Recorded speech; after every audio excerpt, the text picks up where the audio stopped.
యందును దేవుని దయందును వర్ధిల్లునట్లుగా. మనం ఈ రోజున ఈ చక్కని సమయంలో కొద్ది నిమిషాలు మన యొక్క దేవుడు మనకు అనుగ్రహించినటువంటి యొక్క బాధ్యత, బిడ్డలు మనకు అనుగ్రహించటము, దేవుడు మనల్ని నమ్మి మనకు అనుగ్రహించినటువంటి బాధ్యత. ఈ బాధ్యతలో తల్లిదండ్రులుగా మనము ఏ రీతిగా బిడ్డల యొక్క క్షేమాన్ని, మన తరము తర్వాత కూడా తరము అనగా తరతరాలు ఈ రీతిగా దేవుని యొక్క మహాకృప చేత నడిపించబడాలి. అలాగే దేవుని చిత్తములో ఆ కుటుంబాలు వర్ధిల్లాలనేటువంటి ఆ యొక్క మహా ఆలోచన, ప్రణాళిక దేవుడు మన ఎడల కలిగి ఉన్నాడు. కాబట్టి ఈ పూట మన యొక్క కుటుంబంలోకి, మన జీవితాల్లోకి ముఖ్యంగా భానుప్రకాష్ గారు, సోని గార్ల దాంపత్యానికి, జీవితానికి మరి ఈ భానుప్రకాష్ దేవుడు అనుగ్రహించినటువంటి కుమారుని బట్టి మనం అందరం కూడా ఇక్కడ కూర్చున్నాం. కాబట్టి లేఖనాలు సెలవిస్తున్నట్లుగా మనం ఒక్క మాటను ధ్యానం చేసుకొని ముందుకు వెళదాం. కీర్తనల గ్రంథము 127వ కీర్తనలో మనం చదువుతూ ఇప్పుడు మనం ధ్యానం చూస్తూనే ఉంటాం. ఏమిటి అంటే 3వ వచనం, కుమారులు యెహోవా అనుగ్రహించు స్వాస్యము, ఆయన ఇచ్చు బహుమానము. హల్లెలూయా. ఈ రోజున జ్ఞాపకం చేస్తున్నటువంటి మాట ఏమిటంటే, దేవుడు మనలను ప్రేమించి మనకు కుమారులను అనుగ్రహిస్తూ వారిని మనకు కలిగిన వాటిని బట్టి మనము వారిని పోషిస్తూ ఉన్నతంగా ఒక గొప్ప బిడ్డగా ఎదుగుదలలో ఏ రీతిగా తల్లిదండ్రుల సహకారం ఉంది. ఎందుకంటే ఇది దేవుని సంకల్పము చేత జరిగినటువంటి కార్యము. గర్భఫలము యెహోవా అనుగ్రహించున్నది.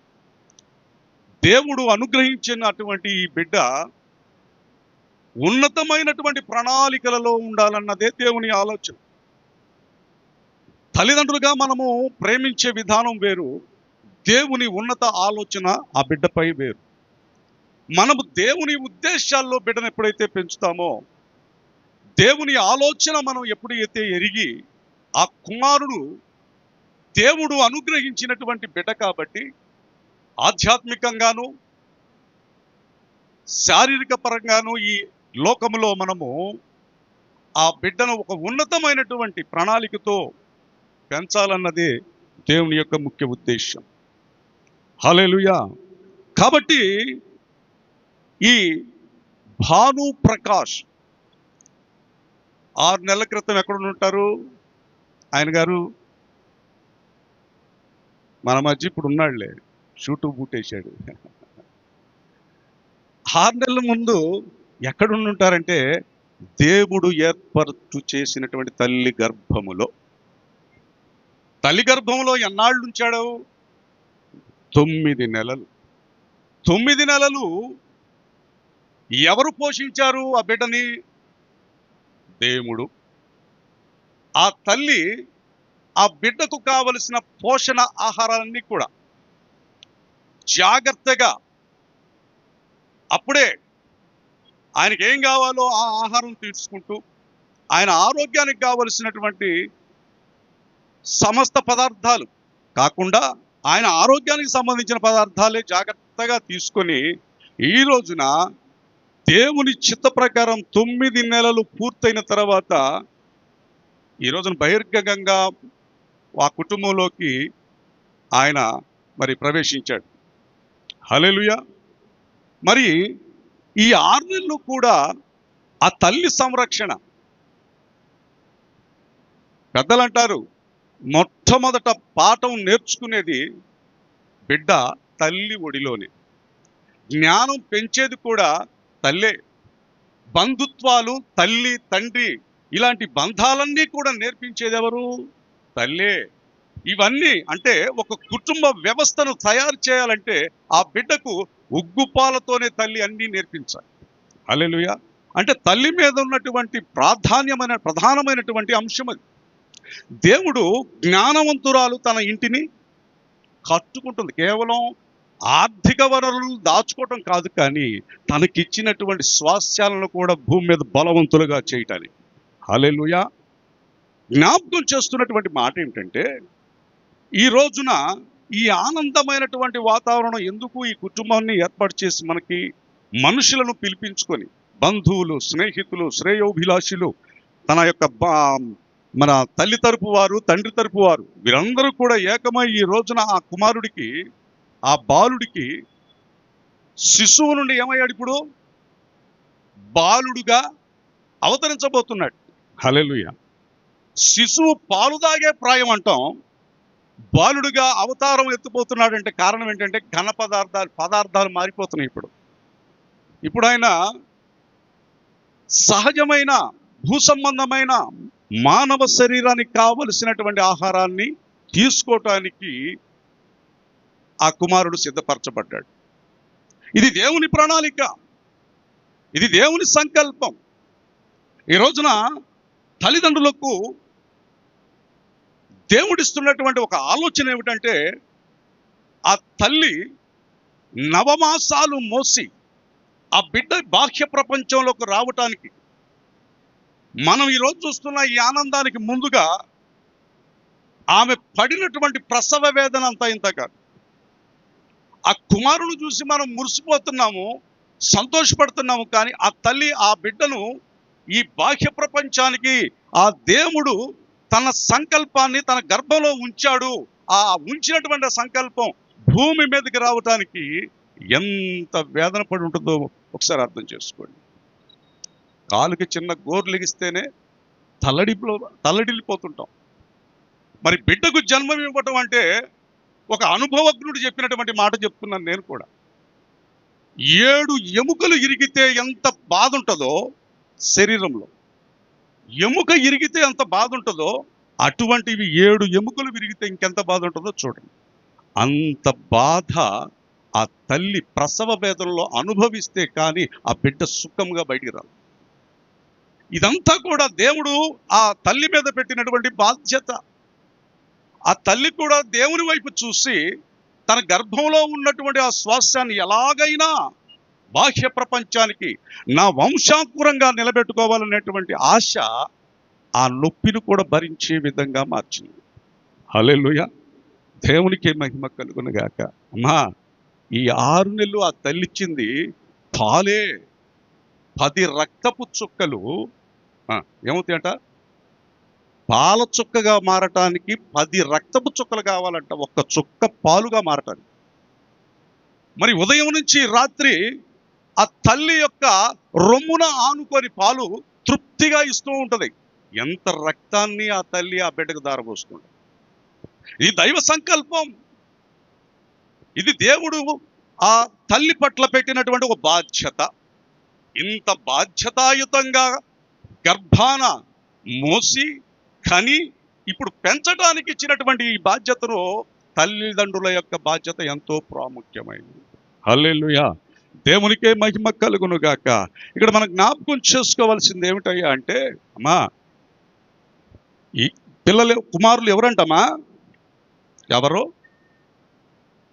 దేవుడు అనుగ్రహించిన స్వాస్యము, ఆయన ఇచ్చు.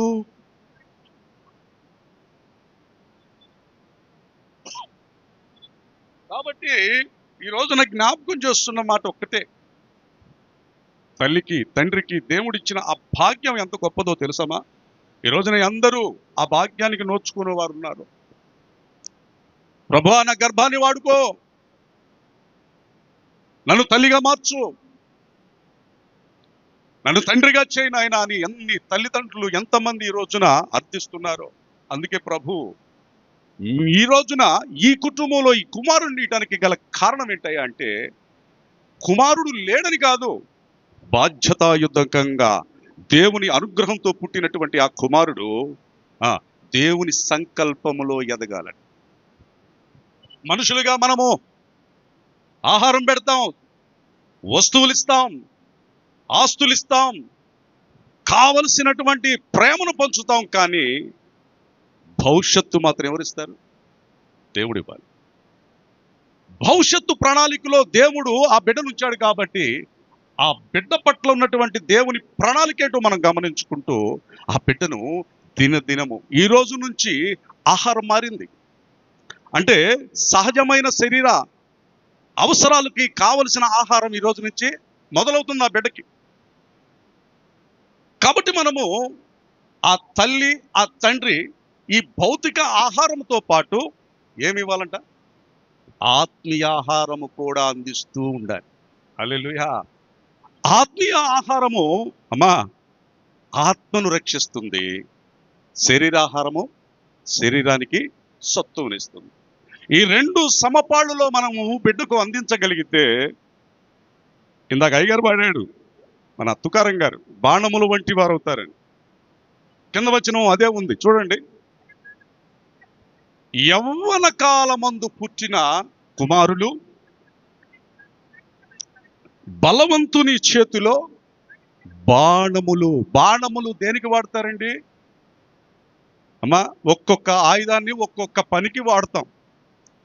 బాణం ఎందుకు వాడతారంటే గురి కలిగి, ఒక నిర్దిష్టమైన గురి ఉంది ఆ బిడ్డ మీద దేవునికి. బాణము వంటి వాడుగా ఆ బిడ్డను ఆయన తీర్చిదిద్దాడు. ఇప్పుడు మనము ఆ బిడ్డను గురి కలిగినటువంటి వ్యక్తిగా మార్చుకోవాలి. హల్లెలూయా. కాబట్టి ఇక్కడ మనము జ్ఞాపకం చేసుకోవలసినటువంటి మాట, తల్లి అయినటువంటి మరి హన్నా మనకు కనిపిస్తుంది. మనకు తెలిసినటువంటి మాటలే ఇవన్నీ, మనం చదువుకున్నటువంటి మాటలే. హన్నా బిడ్డలు లేనటువంటి స్థితిలో దేవుని సన్నిధిలోకి వెళ్ళి శీలో ఆ మందిరంలో కూర్చొని ఏడుస్తుందట. ఎవరికి మొరపెడుతుంది ఈమె అంటే దేవునికి మొరపెట్టుకుంది. పెదవులతో శబ్దం చేయట్లే, ఆమెలో ఎటువంటి కదలికలు లేవు శారీరకంగా, కానీ ఆత్మ మాత్రం ఎక్కడ ఘోషిస్తుందంటే ప్రభు పాదాల ముందు నిలిచింది. ప్రభు పాదాల ముందు నిలవటమే కాదు, అక్కడ ఘోష పెడుతుంది, గర్భఫలం ఇవ్వనాయన నీకు గురి కలిగినటువంటి వ్యక్తిగా నేను మార్చుకుంటాను, నీ చిత్తంలో నేను నడిపిస్తాను, నీ ప్రణాళికను నేను నడిపించుకుంటానయ్యా అంటూ తన యొక్క వ్యధంతా ప్రభు దగ్గర మొరపెడుతూ ఉన్నప్పుడు దేవుడు ఆమెను దర్శించి ప్రవక్త ద్వారా ఆ మాటను తెలియజేశాడు. రేపు ఇదే రోజున ఇదే మీదటికి నీవు కుమారుని కందువు అని. అమ్మా నేను గమనించండి, ఈ రోజున దేవుని సముఖంలో మనము పిల్లలను కంటున్నాము, దేవుడిచ్చినటువంటి కృపను మనం పొందుకుంటున్నాము, కానీ దేవుని ప్రణాళికలో మనం పిల్లల్ని ఎట్లా పెంచుతున్నాం? హన్నా దేవుని ఎదుట చేసినటువంటి ఆ మొక్కుబడి తాను ఎప్పటికీ మర్చిపోలేదు. బిడ్డలు కలిగింది కదా, బిడ్డ వచ్చేసాడు కదా, ఇక నాకేంటి బాధ, ఇక దేనికి నేను వేదన పడాలి? ఆ బిడ్డను నాకు కలిగినటువంటి చిరచరాస్తులన్నీ కూడా నా బిడ్డయే, బంగారం వెండి బ్యాంక్ బ్యాలెన్స్ మొత్తం కూడా ఆ బిడ్డయే అంటూ ఆమె బిడ్డ విషయంలో శ్రద్ధ చూపి దేవుని విషయంలో అశ్రద్ధగా లేదు. బిడ్డ పట్ల శ్రద్ధ కన్నా దేవునికి ఇచ్చిన మాట మీద శ్రద్ధ కలిగి ఉంది. అక్కడ రాస్తున్న మాట ఏంటంటే, అమ్మా సమూయేలు మొదటి గ్రంథంలో 1వ అధ్యాయం, మొదటి అధ్యాయం 23, 24 చదువుతారా?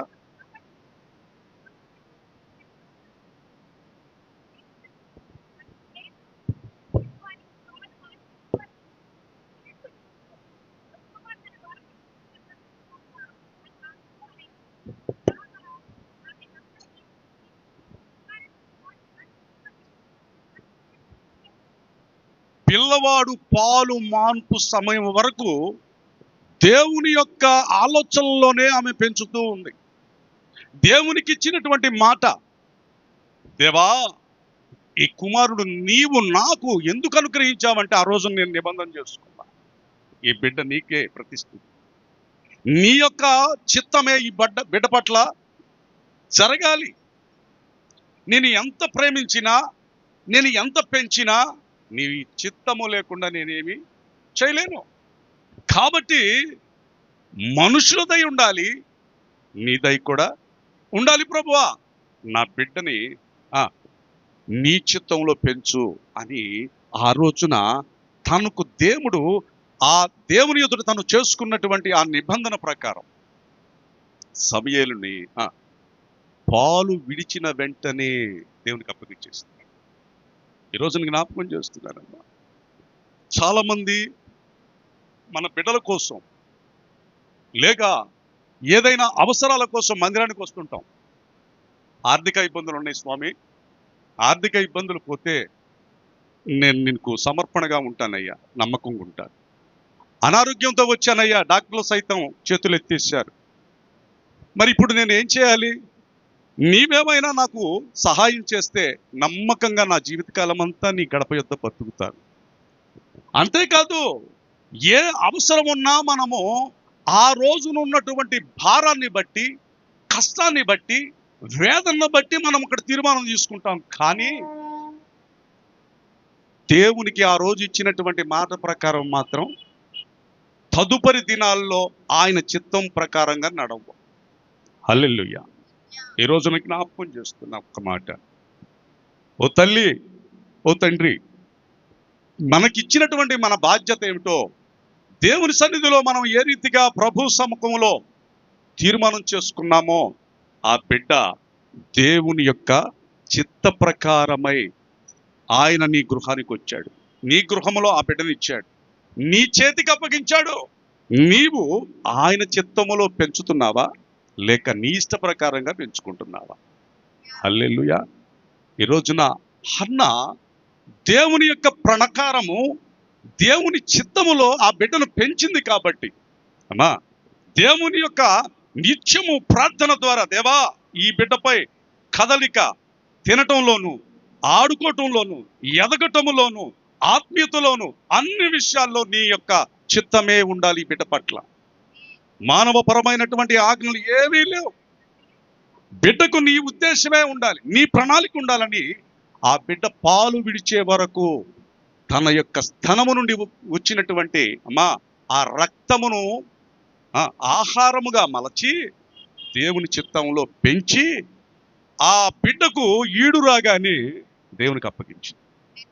ఈ రోజున జ్ఞాపకం చేస్తున్నా, మన పిల్లలు ఎవరంట ఎవరిచ్చారు అమ్మా? మనము బిడ్డలను శ్వాసంగా ఎప్పుడైతే చూస్తామో ఇదే నిజమైనటువంటి శ్వాసం. నీ తరము తర్వాతే ఆగిపోట్ల ఈ యొక్క చక్రం.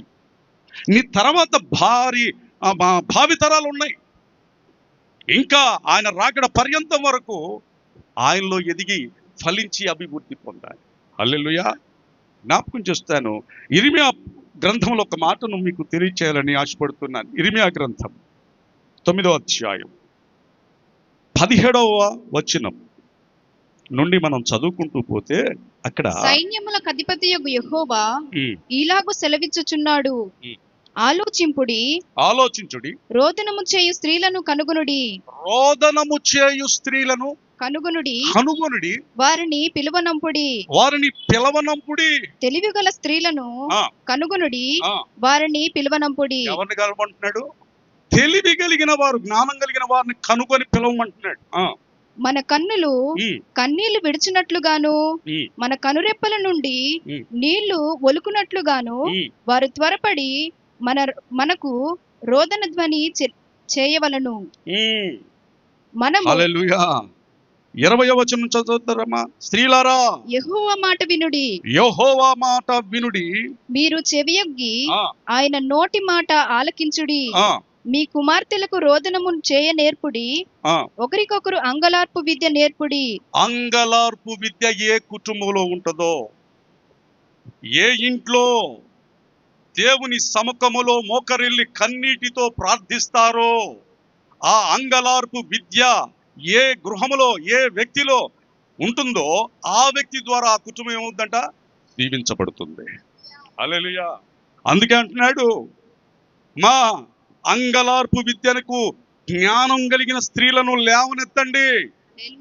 కుటుంబంలో వస్తున్నటువంటి ప్రతికూల పరిస్థితులు, ఆటంకాలు, ఇబ్బందులు, ఆర్థికమైనటువంటి ప్రతికూలతలు, బిడ్డల తిరుగుబాటు, కుటుంబంలో అలజడులు, ఇవన్నీ ఎక్కడి నుంచి వస్తున్నాయి? దేవుని చిత్తము, దేవుని ప్రణాళిక వ్యర్థమవటానికి గల కారణం ఏంటంటే అంగలార్పు విద్య లేదు ఇంట్లో.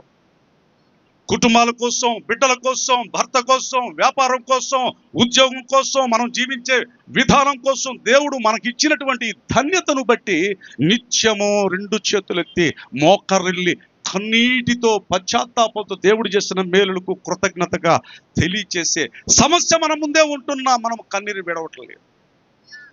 సమస్య మన ఇంట్లోనే ఉన్నా, భర్త రూపంలో ఉందా, బిడ్డల రూపంలో ఉందా, వ్యాపార రూపంలో ఉందా సమస్య, అది తొలగిపోవాలంటే దైవ ప్రణాళిక మన గృహంలో ఉండాలి. ఆ దైవ ప్రణాళిక ఎలా వస్తున్నాయా అంటే యిర్మీయా గ్రంథంలో మనకు చెబుతున్నాడు, స్త్రీలారా జ్ఞానముతో నా యొద్దకు రండి, అంగలార్పు విద్య నెరవేర్చండి. హల్లెలూయా.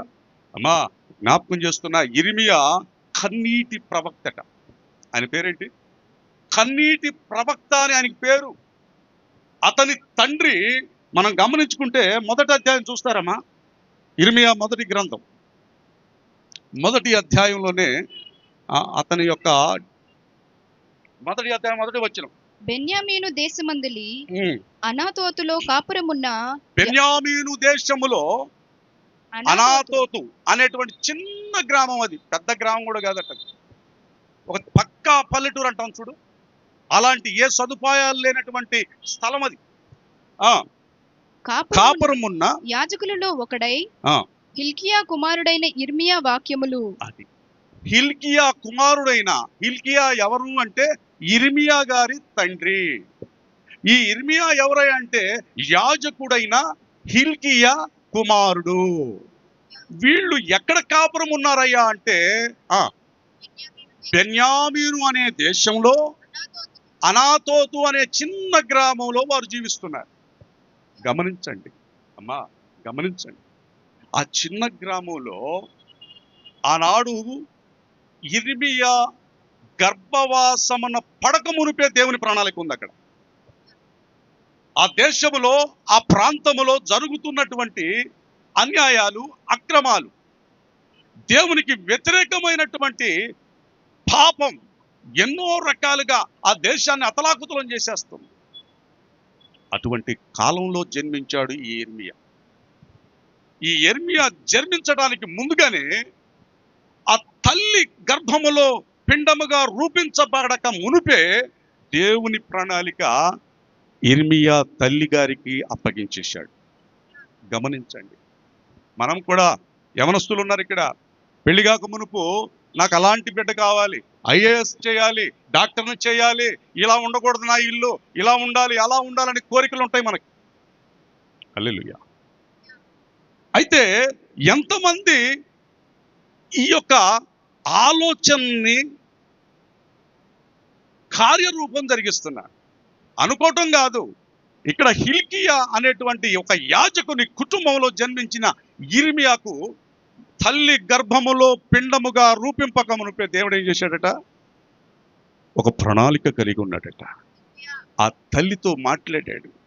ఆ తల్లి అమ్మా అంగలార్పు విద్య నేర్చుకుందట. కారణం ఏంటో తెలుసా?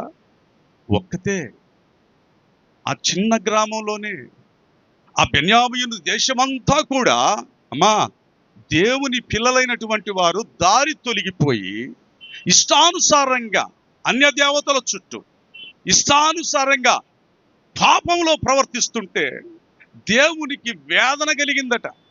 దేవునికి వేదన కలిగి ఏం చేశాడంటే ఈ యిర్మీయా తల్లిని దర్శించి, నీకు ఒక కుమారుని ఇవ్వబోతున్నాను నేను, ఆ కుమారుడు ఎలా ఉండాలో తెలుసా అని ఆమెని బలోపేతం చేసిన తర్వాత ఆ బిడ్డ సంకల్పంలోకి, ఆ గర్భములకి రాకమునిపే ఆ తల్లి మొదలుపెట్టిందంట అంగలార్పు విద్య. దేనికో తెలుసమ్మా? జరుగుతున్న పాపపు ఈ పాపపు జీవితాల యొక్క తాలూకా దేశంలో జరుగుతున్నటువంటి వ్యర్థమైనటువంటి పనులు ఇవన్నీ చూసి చలించిపోయిందట. దేవుని పిల్లలు పాడైపోవటం, దేవుని యొక్క కుటుంబాలు పాడైపోవటం, దేవుని యొక్క ఉద్దేశాలు పాడు చేయటం, ఇలాగన్నీ చూసినటువంటి ఆ తల్లి అంగలార్పు ప్రతి దినము కన్నీరు మున్నీరుగా ఏడ్చేదట. అలా అంగలార్పు విద్య చేస్తున్న తరుణంలోనే ఇర్మియా గర్భంలో పడ్డాడు. తల్లి ఆ గర్భంతోనే నవమాసాలు మోస్తూ నిత్యము చేస్తున్న అంగలార్పు విద్య ఎవరు నేర్చుకున్నారు? గర్భములో ఉన్నటువంటి ఇర్మియా కూడా నేర్చుకున్నాడట. ఇది దైవ సంకల్పం. హల్లెలూయా. నేర్చుకోవటమే కాదు, భూమి మీదకి వచ్చిన తర్వాత తల్లి చేసే ఆ ప్రార్థనలు చూసి నిత్యము తల్లి ఎలా మోకరించేదో, తల్లి ఎలా కన్నీరు పెట్టేదో, తల్లి ఎలా దేవుని సన్నిధిలో మొరపెట్టేదో ఇవన్నీ ప్రత్యక్షంగా చూస్తూ ఆ బిడ్డ కూడా రోదన కలిగినటువంటి పురుషుడిగా మారిపోయాడు. ఆ కుమారుడు ఎలా మారాడంటే, తల్లి కన్నీటి ప్రవాహంలో తనను తాను సిద్ధపరచుకున్నాడు.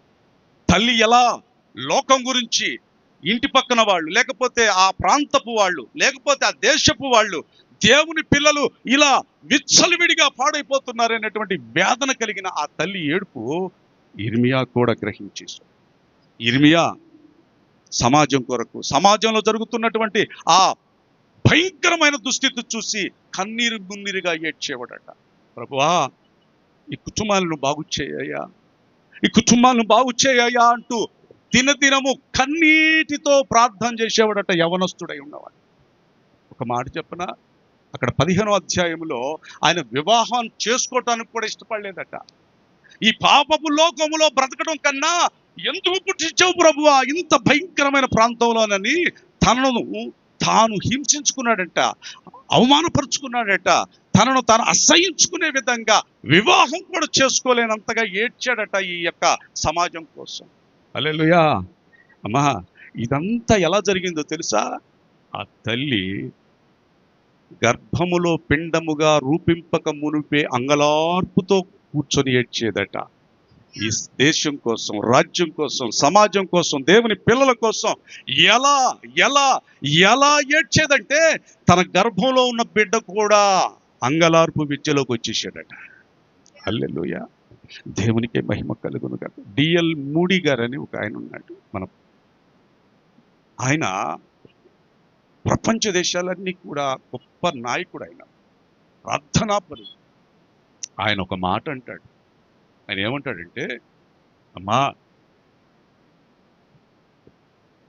నా తల్లి లాంటి తల్లులు ఈ లోకంలో ఉంటే, నా తల్లి లాంటి తల్లులు ఈ లోకంలో అన్ని కుటుంబాల్లో ఉంటే జైళ్ళు, రకరకాలైన హింసాత్మకమైనటువంటి పరిస్థితులు లోకంలో ఉండేవి కావు అన్నాడట. హల్లెలూయా. ఎంత గొప్ప దైవజనుడండి ఆయన. నా తల్లి కార్చిన కన్నీరు నా కోసం, నా కుటుంబం కోసమే కాదు, ఈ లోకములో కోసం, ఈ సమాజం కోసం, దేశం కోసం, దేవుని ప్రణాళికలో ఉన్న ప్రతి మానవుని కోసం నా తల్లి కన్నీరు కార్చింది. అటువంటి తల్లి ప్రతి ఇంట ఉంటే ఇటువంటి నమ్మకర్థమైనటువంటి మరి భయంకరమైన మానసికమైన రుగ్మతలతో జైళ్ళు పాళ్ళు అవుతున్న ఈ జైళ్ళు అనేవి అసలు ఉండవు కూడా. అంత యథార్థతమైన జీవితంలో జీవించేవాళ్ళని. హల్లెలూయా. యేసు ప్రభు వారు కూడా కన్నీరయ్యాడు ఒకసారి యెరూషలేమును చూసి.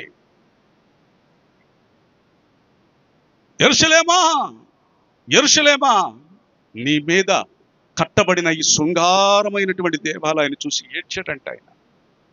ఈ అందచందాలు చూసుకొని మురిసిపోతున్నావేమో, ఒక్కనాడు రాయి మీద రాయి ఒక్కటైన నీ మీద ఉండదన్నాడు. కారణం ఏంటి? లోకములో దేవుని పిల్లలందరూ దారి తొలగిపోయారు. ఎవరి జీవితం వారే జీవిస్తున్నారు. రాజ్యం కోసం కానీ, ప్రభుత్వాల కోసం కానీ, మన దేశం కోసం కానీ, మన కుటుంబం కోసం కానీ నిలబడి అంగలార్పు విద్య నేర్చుకున్నటువంటి ఒక్కరైనా ఉంటే చాలు, మన కుటుంబాలు వృద్ధి చెందుతాయి. దేవుని సముఖంలో మనం ఏం చేయాలట? దేవుని పిల్లలుగా మన బాధ్యత తల్లి గర్భములో మనల్ని ఆయన ఎందుకు ఈ లోకములోకి నడిపించాడంటే మనముగా బ్రతకడానికి కాదు. దేవుని చిత్తము నీవు నీ ఆయుష్కాలం ఉన్నంత వరకు ఈ భూమి మీద జరగాలి. ఆయన ఒక సాధనంగా నువ్వు మారాలి. నీకు అందుకే ఈ కుమారులను కుమార్తెలను ఆయన ఇస్తున్నాడు. హల్లెలూయా. 144వ కీర్తనలో మాట్లాడతాడు, అమ్మా నీ కుమార్తెలు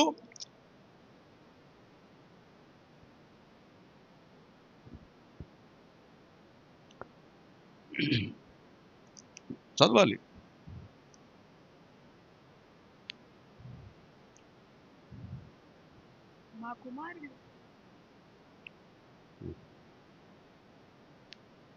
మా కుమారులు తమ యవ్వన కాలమందు 12వ వచనం. మా కుమారులు తమ యవ్వన కాలమందు ఎదిగిన మొక్కల వలె ఉన్నారు. ఎదిగిన మొక్కల వలె శ్రేష్టంగా ఉండాలి. మా కుమార్తెలు నగరునకై చెక్కిన ఎట్లా ఉండాలి? ఆ ఊర్లోకి పోతుంటే ఎంత అందంగా ఉందండి ఈ ఊరు అన్నట్లుగా ఉంది. అంత సౌందర్యంగా చెక్కబడినటువంటి శిల్పాల వలె ఉన్నారంట. ఈ రోజున దేవుని వాక్యం సెలవిస్తుంది. దేవుని వాక్యం సెలవిస్తుంది. తిమోతి, ఓ తిమోతి ఇట్రా. నీ పేరు తిమోతేనా? అవునయ్యా. ఎవరడా? ఇట్రా. దగ్గరకు వచ్చాడు తిమోతి. పౌలు భక్తుడు దగ్గరకు తీసుకొని హత్తుకొని, నీ పరిచర్య కానీ, నీ భక్తి జీవితం కానీ, నీ పాటలు కానీ, నీ ప్రార్థన కానీ ఎంతో ఆకర్షుకున్నట్టున్నాయి. 2వ అపోస్తుల కార్యంలో ఆయన పిలుస్తాడు. చూడండి అమ్మా, అపోస్తుల కార్యం నేను ముగిస్తున్నాను, సమయం చాలా అయిపోయింది. అపోస్తుల కార్యములు 16వ అధ్యాయం 1వ వచనం. పౌలు దెర్బేకును లూస్త్రకును వచ్చెను. అక్కడ తిమోతి అను ఒక శిష్యుడుండెను. అతడు విశ్వసించిన ఒక యూదురాలి కుమారుడు. అతని తండ్రి గ్రీసు దేశస్థుడు. తిమోతి, ఎంత చక్కగా పాడుతున్నావు దేవుని మహిమ, ఎంత చక్కగా పరిచయం చేస్తున్నావు. ఇట్లా నువ్వు దగ్గరికి రా. మీ అమ్మ నాన్న ఎవరెవరు అసలు అని అడిగినప్పుడు అక్కడ చెప్తున్న మాట, అయ్యా మా అమ్మ, మా నాన్న, మా అమ్మమ్మ అందరూ భక్తులేనయ్యా. అక్కడ రాస్తాడు చూడమ్మా. తిమోతి పత్రిక 2వ తిమోతి పత్రిక 1వ అధ్యాయం 2వ తిమోతి పత్రిక 1వ అధ్యాయము 3, 4, 5 వచనాలు చదువుతారా? నా ప్రార్థనల యందు ఎడతెగక నిన్ను జ్ఞాపకము చేసుకొనుచు నీ కన్నీళ్లను తలుచుకొని నాకు సంపూర్ణ ఆనందము కలుగుటకై నిన్ను చూడవలనని రేయింపగలు ఆపేక్షించుచు నీ యందున్న నిష్కపటమైన విశ్వాసమును జ్ఞాపకము చేసుకొని నా పితురాచార ప్రకారము నిర్మలమైన మనస్సాక్షితో నేను సేవించుచున్న దేవుని ఎడల కృతజ్ఞుడనై ఉన్నాను. ఆ విశ్వాసము మొదట నీ అవ్వ అయిన లోయలోను, నీ అవ్వ అయిన అమ్మమ్మ అయిన లోయలో చూశాను ఆ విశ్వాసం, ఆ భక్తిని. నీ తల్లి అయిన ఆ తర్వాత మీ అమ్మలో చూశాను, ఆ తర్వాత నీలో చూస్తున్నా. చూడండి ఎన్ని తరాలైంది ఇప్పటికి? 3 తరాల విశ్వాసము ఎక్కడ చెక్కు చెదరల. ఆ కుటుంబము అంగలార్పు విద్యలోనే ఉంది. మొదట ఆ తల్లి తీసుకున్న ఆ విశ్వాసపు నియమము తన కుమార్తెకు వచ్చింది. కుమార్తె నుండి కుమారుడైన తిమోతికి కూడా వచ్చేసింది. ఈ రోజున మనం ఏమిస్తున్నాం మనం బిడ్డలకి? మనం ఏమి నేర్పిస్తున్నాం మనం బిడ్డలకి? ఈ రోజున తిమోతిని అపోస్తులుడైనటువంటి ఆ యొక్క పౌలు గారు అద్భుతంగా పిలుచుకొని అతని యొక్క పరిచయం చూసి ముగ్ధుడయ్యాడు. ఈ రోజున యవన పిల్లల్లో అలాంటి ముక్తత ఉందా? ఈ రోజునున్న యవనస్తులు పాటలు పాడుతున్నారు, వాక్యం చదువుతున్నారు, కానుకలు ఇస్తున్నారు, సేవకుడిని వెంబడిస్తున్నారు, అన్ని చేస్తున్నారు. గమనించండి, దేవునికి ఇష్టంగా నడుస్తున్నారా? ఎన్ని తరాల నుంచి ఈ బిడ్డ, ఈ యవనుడు నడుస్తున్నాడు? ఎన్ని తరాల నుంచి ఈ కుమారుడు నడుస్తున్నాడు? ఈ కుమార్తె నడుస్తుంది. ఇక్కడ తిమోతితో పౌలు భక్తుడు అన్నటువంటి మాట, నీ అవ్వను చూసావా? నీ అవ్వ నాకు తెలుసు.